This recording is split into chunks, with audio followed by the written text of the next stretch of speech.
Orang musyrik ini sudah banyak syubhatnya. Dipatahkan. Tetapi akhirnya dia tetap mengatakan. Jika dia mengatakan, ana la usyriku billahi syai'a, hasya wa kalla. Walakin al-iltija' ila sholihin laisa bisyirk. Lihat syubhat selanjutnya. Dia tetap tidak mau. Saya ini tidak mau melakukan kesyirikan kepada Allah. Maha suci Allah. Betul-betul saya tidak akan mau. Iya. Iltija' kembali kepada orang soleh itu bukan syirik. Yang saya lakukan ini bukan syirik. Bahkan ada yang mengatakan yang saya lakukan ini penghormatan terhadap orang soleh. Memuliakan orang-orang soleh. Iltija, kembali. Kalau ada masalah, kembali kepadanya. Supaya tuntas masalahnya. Iya, ini namanya iltija. Ada masalah, kembali ke kuburan Nabi. Gimana? Ini iltija. Iya. Ini bukan kesyirikan katanya. Jadi dia nyatakan pertamanya, saya tidak mau melakukan kesyirikan kepada Allah. Hasyah. Saya sucikan Allah dari perbuatan syirik. Coba lihat. Orang musyrik benci kesyirikan. Dan dia tolak dirinya sebagai pelaku syirik. Dan dia menyatakan bahwa perbuatan kepada orang soleh bukan kesyirikan. Kata Syekh, fakullah. Jawab. Bilang kepadanya. In kunta tuqirru anna Allah harrama syirka. A'azama tahrim. A'azamu. Sayyid min tahrim zina. Wa tuqirru anna Allah la yaghfiruh. Fama alladhi harramahu Allah. Wa dhakara annahu la yaghfiruh. Fa in kana la yadri fakullah. كيف تبرئ نفسك من الشرك وأنت لا تعرفه أم كيف يحرم الله عليك هذا ويذكر أنه لا يغفره ولا تسأله ولا تعرفه أتظن أن الله ولا تسأل عنه ولا تعرفه أتظن أن الله يحرمه ولا يبينه لنا. Lihat lebih jauh.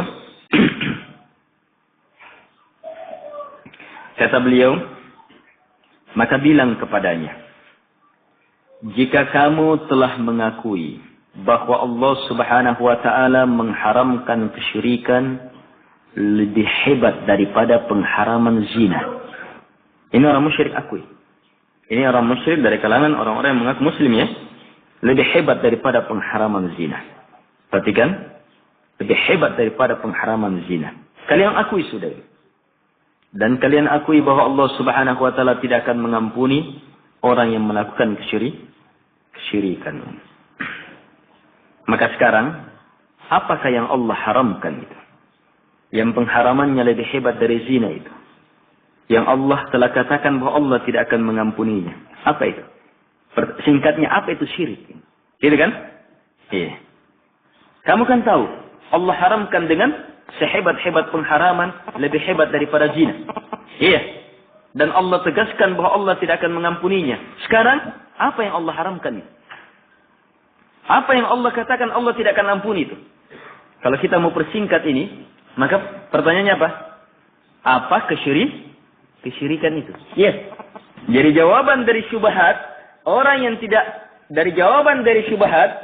menganggap dirinya telah melakukan kesyirikan, padahal telah melakukan kesyirikan dan menolak bahwa itu bukan perbuatan syirik, ditanya dengan pertanyaan ini.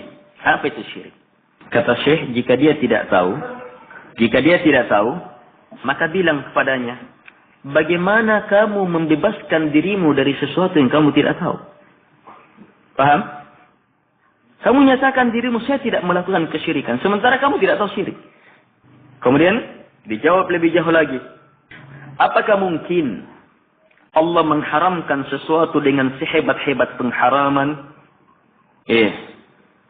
Atau jawaban selanjutnya, bagaimana Allah sampai mengharamkan sesuatu dengan sehebat-hebat pengharaman dan Allah nyatakan Allah tidak akan mengampuninya, sementara kamu tidak mau bertanya tentang itu. Kamu tidak mau tahu tentang itu.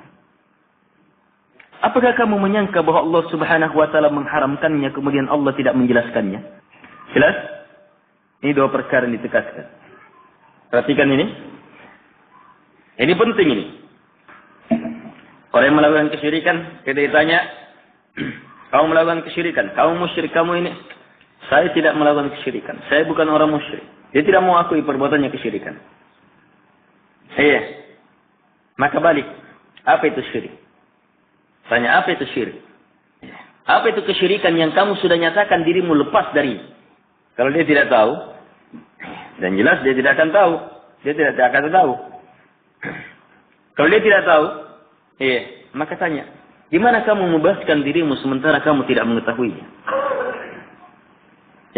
Penegasan lain, kita bilang kepadanya, Allah haramkan kesyirikan dengan sehebat-hebat pengharaman.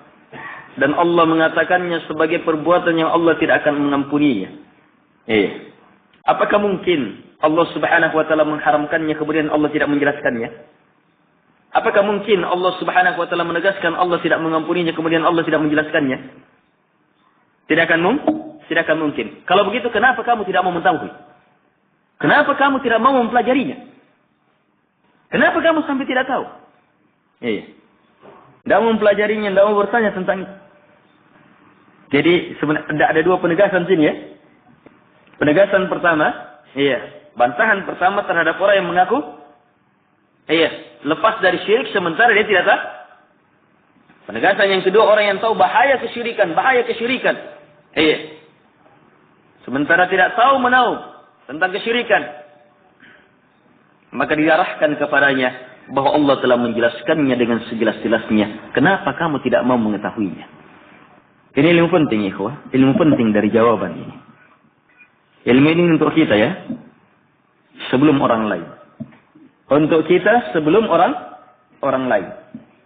Kita lepas dari kesyirikan atau tidak?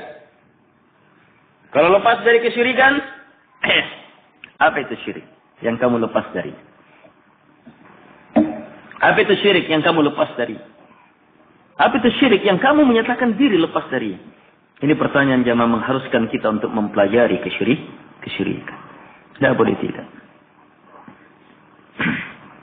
Kita tidak akan lepas dari kesyirikan kecuali harus mengenal kesyirikan. Kemudian susul dengan penegasan yang kedua tadi.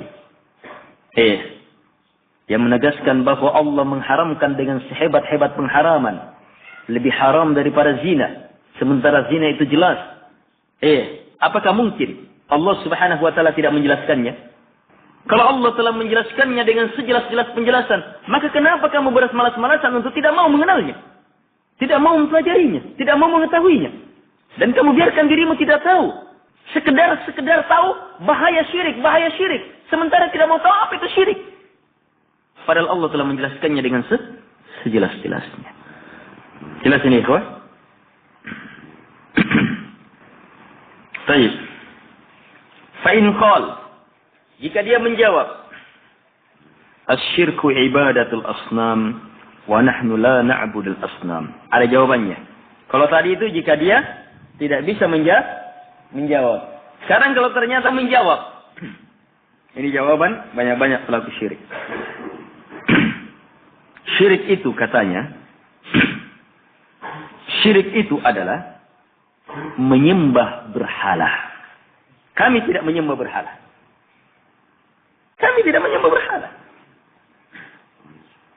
Maka fakul bilang, ma ma'na ibadatil asnam?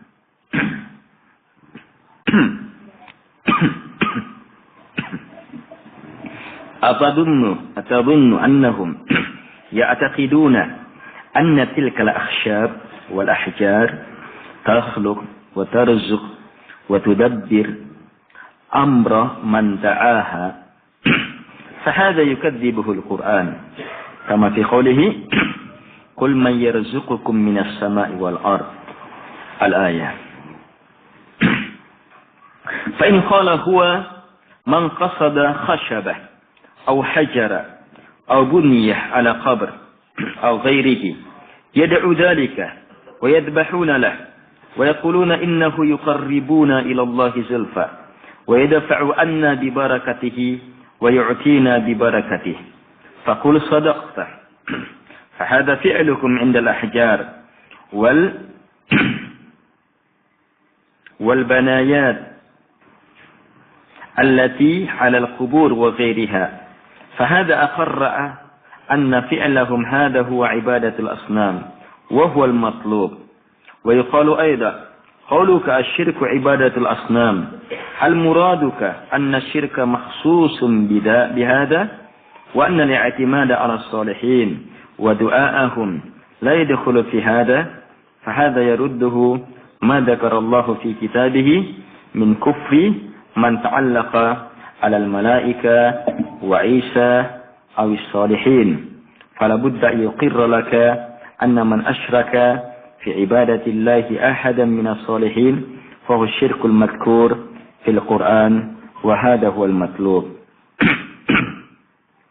وسر المسألة أنه إذا قال أنا لا أشرك بالله فقل ما الشرك بالله فالشرك لي فإن قال هو عبادة الأصنام فقل ما معنى عبادة الأصنام فالشرها لي فإن قال أنا لا أعبد إلا الله وحده فقل ما معنى عبادة الله وحده فالشرها لي فإن فسرها بما بينه القرآن فهو المطلوب وإن لم يعرفه فكيف يدعي شيئا وهو لا يعرفه وإن فسر ذلك بغير معنى بينت له الآيات الواضحات في معنى الشرك بالله وعبادة الأوثان وأنه يفعلونه في هذا الزمان بعينه وأن عبادة الله وحده لا شريك له هي التي ينكرونها علينا ويسيحون كما صاح إخوانهم حيث قالوا أجعل الآلهة إله واحدا إن هذا لشيء عجاب. طيب.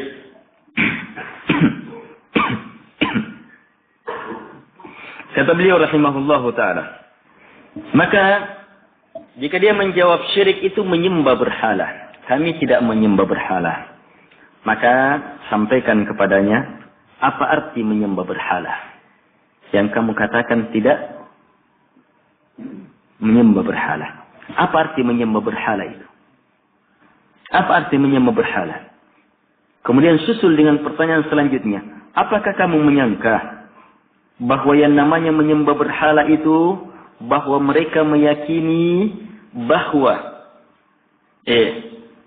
pepohonan itu, bebatuan itu, kayu itu dan yang semisalnya, dia yang memberi rezeki, dia yang mengatur urusan orang yang berdoa kepadanya. Ini yang kamu sangka menyembah berhala? Ditanya, apakah menyembah berhala itu ini maksudnya? Maka kita masih jawab. Maka kalau ini yang kamu maksudkan dengan menyembah berhala, sungguh hal ini telah didustakan oleh Al-Quran. Bukan itu keyakinan orang musyrik terhadap berhala. Sebagaimana firman Allah Subhanahu wa taala, "Qul may yarzuqukum minas sama'i wal ard." Sampai akhir ayatnya. Katakanlah, siapa yang memberi kalian rezeki dari langit dan dari bumi? Amma yamliku sam'a wal absar. Siapa yang memberikan pendengaran, pandangan kepada kamu? Wa may yudabbilul amr. Siapa yang mengatur segala urusan? Ini ditanya kepada orang-orang musyrik. Ternyata orang musyrik mampu menjawab. Semuanya hanyalah Allah Subhanahu wa ta'ala. Kalau begitu apa? Orang musyrikin tidak meyakini bahwa berhala yang mereka sembah itu yang memberi rezeki, itu yang mencipta, itu yang mengatur mereka. Tidak. Terus apa? Jika dia menjawab, jika orang musyrik itu menjawab bahwa yang dimaksudkan dengan menyembah berhala adalah memaksudkan bebatuan itu. Perhatikan, memaksudkan pepohonan itu, kayu itu, bangunan di atas kubur itu, atau yang tidak ada kuburannya, ada bangunannya. Dia maksudkan untuk apa? Berdoa. Menyembelih untuknya. Dan mereka mengatakan bahwa hal ini akan mendekatkan kami kepada Allah dengan sedekat-dekatnya. Melalui berkahnya ini, kami akan terhindar dari bahaya. Melalui berkahnya, kami akan mendapatkan apa yang kami inginkan. Yang kami inginkan dari Allah Subhanahu wa taala. Ini orang musyrik jawab. Iya, terhadap pepohonan, ini dia penyembahannya. Maka dijawab, sadaqtah, benar. Sebelum kita lanjut, perhatikan, ini ilmu penting. Jadi asal pembahasannya sebenarnya, perlu kita memahami bahwa sembahan orang musyrik itu banyak. Iya. Ada berhala-berhala, ada orang soleh, ada malaikat, ada ini, dan Allah menyamakan mereka seluruhnya orang musyrik, semuanya orang kafir, diratakan oleh Nabi SAW dalam peperangan, diperangi bersama. Tidak dibedakan. Jelas ini? Baik. Kalau begitu sama hakikatnya. Nah, sekarang untuk memahamkan dia bahwa perbuatan dia kepada orang soleh itu juga merupakan kesyirikan, dipahamkan dulu apa kesyirikan terhadap berhala, pepohonan, bebatuan. Apa itu kesyirikannya? Nah, sekarang dia sudah jawab. Kesyirikan terhadap pepohonan itu apa? Bukan karena meyakini pepohonan itu bisa memberi manfaat, bisa menolak bahaya, bisa ini. Tidak. Melalui itu. Memaksudkan berdoa kepada Allah melaluinya. Minta kepada Allah melalui ini. Jelas? Nah, kalau dia sudah akui ini, maka dia tinggal jawab, benar. Memang itu perbuatan kalian. Orang-orang musyrik. Di sisi bebatuan, pepohonan, bangunan-bangunan di atas kubur, dan lain-lainnya. Kalau begitu, sekarang kamu mengakui bahwa sikap kamu terhadap orang soleh juga adalah ibadah. Iya. Sebab mirip kan? Iya. Hanya bedanya ada bebatuan. Iya. Ada orang soleh. Orang yang menyembah bebatuan gimana? Melalui ini. Iya. Minta kepada Allah. Dia tidak meyakini bahwa bebatuan ini yang memberi manfaat. Terhadap orang soleh juga demikian. Kalian kembali kepada orang soleh. Berdoa kepadanya. Bersandar kepadanya. Kalian meyakini hanya Allah yang memberi. Allah yang menyelamatkan. Tapi melalui mereka. Ha'ulai syufa'auna indallah. Mereka itu pemberi syafaat kami di sisi Allah.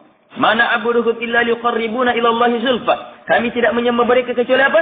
Supaya melalui mereka mendekatkan kami kepada Allah dengan sedekat-dekatnya. Ini ucapan orang musyrik. Jelas ini? Kalau demikian keadaannya, kamu telah paham bahwa perbuatan kamu terhadap orang soleh juga merupakan kesyirikan. Beliau tambah. Dibilang lagi sama dia. Ucapan kamu, syirik itu adalah menyembah berhala. Apakah yang kamu maksudkan dengan ucapan ini, bahwa kesyirikan hanya ini, dan bahwa bersandar kepada orang soleh, berdoa kepadanya, tidak masuk di sini? Kamu menganggap seperti itu? Maka ini telah dibantah oleh Al-Quran. Dalam Al-Quran Allah telah menjelaskan bagaimana kafirnya orang-orang yang tergantung kepada para malaikat, kepada Nabi Isa, kepada orang-orang soleh. Dan ini telah lewat kan? Yes. Terlewat pembahasannya? Yes. Terlewat pembahasannya kan? Yes. Terlewat syubhatnya.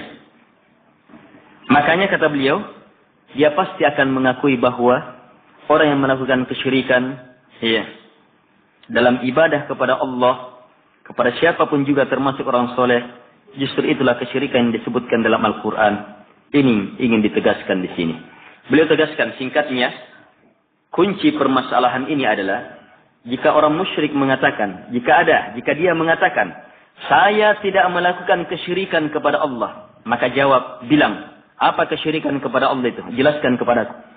Jika dia menjawab, kesyirikan kepada Allah itu menyembah berhala, maka tanya, apa itu menyembah berhala? Jelaskan kepadaku. Sebab nanti dijelaskan baru jelas. Dia paham atau tidak? Dia mengerti atau tidak? Jika dia bilang, saya tidak menyembah kecuali hanya kepada Allah Subhanahu wa taala semata. Ini ucapan lain, sama dengan tadi. Saya tidak melakukan kesyirikan. Ini sekarang bentuknya apa? saya tidak menyembah kecuali hanya kepada Allah. Sekarang tanya, apa itu menyembah murni hanya kepada Allah? Apa itu? Apa yang dimaksudkan dengan ibadah kepada Allah murni hanya kepadanya, tidak kepada selainnya? Apa itu? Jelaskan. Jadi setiap ada pernyataan pengakuan, maka minta penjelasannya. Kalau dia menjelaskannya dari Al-Quran, maka itu yang diinginkan. Pasti dia terpojok. Sebab pasti tidak sesuai dengan kenyataan yang dia lakukan. Jika dia tidak mengetahuinya, dan ini kebanyakannya. Wallahu a'lam, ini kebanyakan. Jika dia tidak mengetahuinya, maka tanya, gimana kamu mengaku lepas terhadap sesuatu sementara kamu tidak tahu? Kamu tidak tahu. Maka selanjutnya kamu jelaskan kepada dia makna yang dia tidak ketahui itu sesuai dengan ayat-ayat Al-Quran yang jelas. Tentang makna kesyirikan, apa itu kesyirikan? Apa itu menyembah berhala? Apa penghambaan kepada Allah Subhanahu wa taala? Kapan kamu menjelaskannya, maka di sana akan nampak bahwa yang mereka lakukan pada zaman kita ini. Pada zaman ini, katanya zamannya Syekh, dan zaman kita juga. Yang dilakukan oleh orang-orang musyrikin pada zaman Syekh dan zaman kita. Justru itulah yang dilakukan oleh orang musyrikin pada zaman Nabi Sallallahu Alaihi Wasallam. Dan bahwa ajakan ibadah murni kepada Allah. Tidak ada kesyirikan di dalamnya. Tidak ada kesyirikan di dalamnya. Justru ajakan inilah yang mereka ingkari terhadap kita. Mereka berteriak sebagaimana saudara-saudara mereka berteriak dulu. Ketika Nabi mengajak, ucapkan la ilaha illallah. Maka orang-orang musyrikin dahulu menjawab, aj'alal alihata ilaha wahida. Inna hadha la syai'un ujab. Apakah dia mau menjadikan satu saja disembah? Ini adalah sesuatu yang sangat mengherankan. Iya, sesuatu yang tidak bisa terima. Kata Syekh, sama dengan keadaan orang musyrik sekarang. Ketika kita mengajak, murnikan ibadah hanya kepada Allah. Jangan kepada orang soleh. Jangan kepada ini, jangan kepada ini. Mereka akan ingkari. Mereka akan ingkari. Dia akan menolak ajakan kemuliaan ini. Baik, jamaah yang dimuliakan oleh Allah Subhanahu wa taala. Baik. Masya Allah, sekarang syubhatnya bercampur-campur sudah. Iya. Bentuk syubhatnya. Iya, dan di sini kalau kita kuasai ini, kuasai pembahasan ini, kalau ada syubhat dari orang musyrik, biar dia masuk dalam bentuk apapun, akan mudah dipatahkan. Kita sudah tahu jalur-jalurnya.